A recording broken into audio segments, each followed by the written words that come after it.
Merhaba.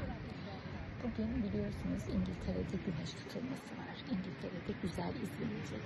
Ve ben de onun için işim bitince hızlıca, burada bir güzel park var, Parkus. Buraya geldim.